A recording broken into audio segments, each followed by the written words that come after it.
Here are the ingredients for ham and cheese croquettes. Potatoes, cheese, ham, breadcrumbs, egg, flour, salt and pepper, vegetable oil. And lastly are the ingredients of our beverage, lemon and Yakult. Refreshener, lemon, Yakult, sugar, ice, and water. Okay, yan ang ating mga ingredients. Nakahanda na siya. So, balatan na natin yung patatas at hiwain natin siya ng cubes, yung malalaki, yung ganyan. Yan. Then, yan, handa na natin siyang pakuluan. Tapos, lagyan rin natin ng konting asin. Pampalasa din.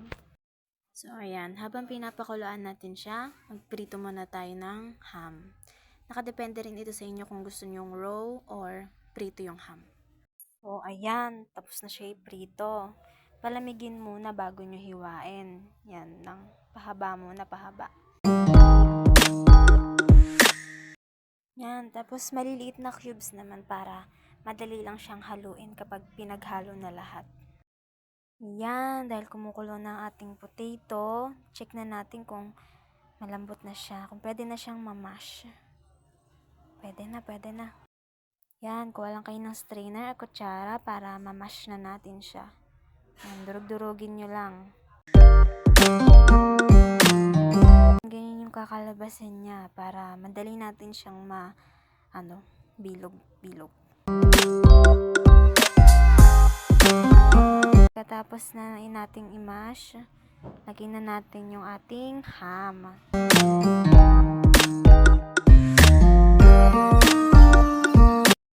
Next naman natin yung cheese. Pepper.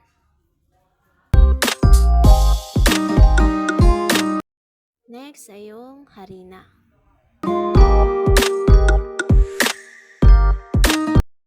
Pag nalagay na natin yung harina, halo-haloin na natin siya. Yan, sige, halo-halo. Lagyan din natin ng egg. Pwede siyang mahalo, pwede na natin siyang bilugin. Yan. Lagay nyo lang sa kamay nyo.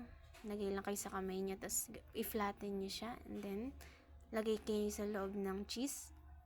Mas, ko siya kapag madaming cheese. Kaya damihan nyo yung cheese sa loob. Lagyan nyo siya ng cheese and then bilog-bilogin nyo na. Yan, dahil tapos natin siya mabilog, i-coat na natin siya ng egg. Yan, daming egg para dumikit lahat. Next, breadcrumbs. Yan. Haluin din sa breadcrumbs para maging crunchy siya.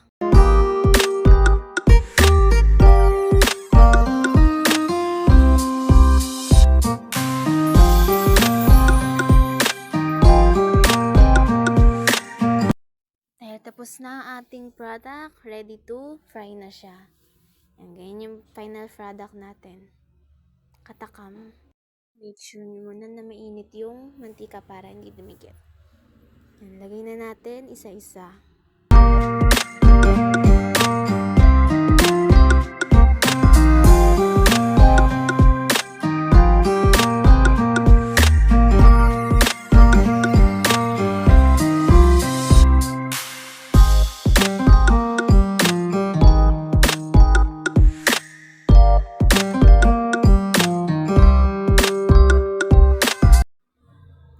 Natin siyang baliktarin kapag golden brown na siya. Depende sa inyo kung gusto niyo toasted.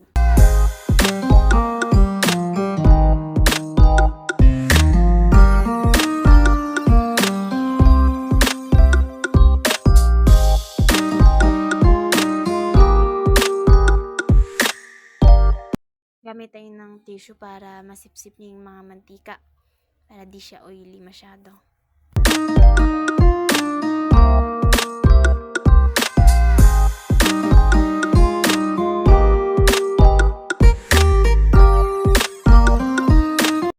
Ito na ang ating potato croquettes. Now for our beverage, let's just squeeze the lemon.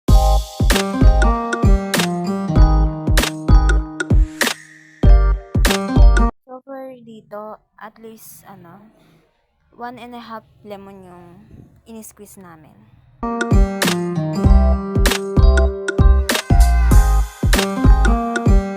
Next for our Yakult. So, dalawang ginamit dito. Dalawang Yakult. Add lang tayo ng sugar.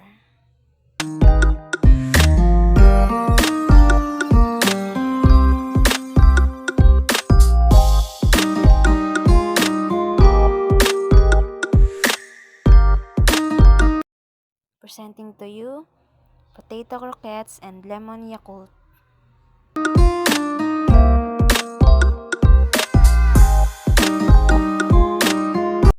The primary ingredients of our meal are potatoes that are rich in vitamin C, which is antioxidant. Another nutrient ingredient of potato is the potassium and electrolytes, which aids in the working of our heart, muscles, and even to our nervous system. Our beverage, which is the Lemon Yakult Refreshener, is wide-ranging, including to our health and diet. It is also promotes digestions, also good for eliminating the sore throat, cleaning the blood, and etc. Our food and beverage is a budget-friendly meal because there's always harvest potatoes in the market. But if ever there is no potatoes in the market, we can also use sweet potato as an alternative ingredient for this meal. Goes the same for the lemon Yakult. If ever there is no lemon stock in the market, we can also use calamansi or lime as an alternative citrus ingredient for this.